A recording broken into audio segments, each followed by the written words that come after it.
I want to ask you this though. Have you ever had pushback within the church? Because I have.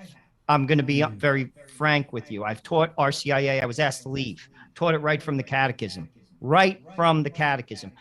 Uh, People had hangups about receiving in a state of grace. I taught it right from the catechism. I was asked. I was showed the door. Wow. I've been tried. I've been doxxed twice by people I've worked with. Mm. You know, I survived both times. Have you had? Because I have found. I mean, in this is in our area.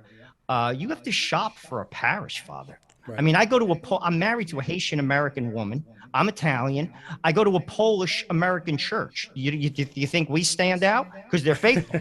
I mean, let's be honest. And I got 5 kids, interracial kids. So I mean, that should not be. You said something in the beginning that is so true. You said, to be clear, the church is clear. It's as clear as day. And Yes. I like maybe I'm a dope, but I don't get the confusion. To Yep. me, I see it as black and white. Read it. It speaks for itself. When you talked about law, prima facie, the document speaks for itself. Read it. Read it. Yes. Yet Yep. somehow everyone's confused. That's right. I don't could I guess first, have you ever addressed conflict in the church? Because I have. And Hmm. secondly, how are we confused? That's right. That's right. Yeah. If I can start with the second point, I think that we have to be careful. That so oftentimes we can forget that we're the children of God, and we start to act as if we're orphans, as if we have no identity, no clarity, no way of life.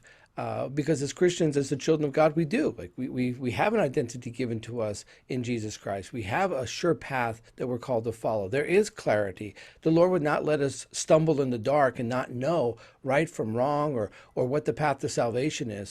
So I think that so oftentimes spiritually, people are willing to abandon their status as children of God in order to become orphans in the midst of a secular age. In terms of pushback, yeah, certainly there are people who were in my parish who are no longer here, who have decided to go somewhere else because they prefer a softer version of the gospel. I think in terms of church leadership in my area, I'm very fortunate being in the Southeast that a lot of what I preach or teach finds for the most part, widespread acceptance. I have found support and encouragement from those in authority in the church. So other than people who might push back, they see something on YouTube and they send, vile emails, or they call my parish office and leave, messages, or, sometimes a new parishioner doesn't realize who I am or what my parish is about. And then of course, they have to make their comments and oftentimes, be disrespectful and so on. So other than that, I really have not had, in terms of the church, I have not had any extensive persecution or rejection. I will say this, a good friend of mine up in New Jersey, somewhere in the Diocese of Camden, I'll just say that, he said to me that as he was watching some of my homilies, he said if he preached 10% of what I preached, so I'm in South Carolina, he said if he preached 10% of what I preached in South Carolina, if he tried to do that in Camden, New Jersey, he would be run out of the church.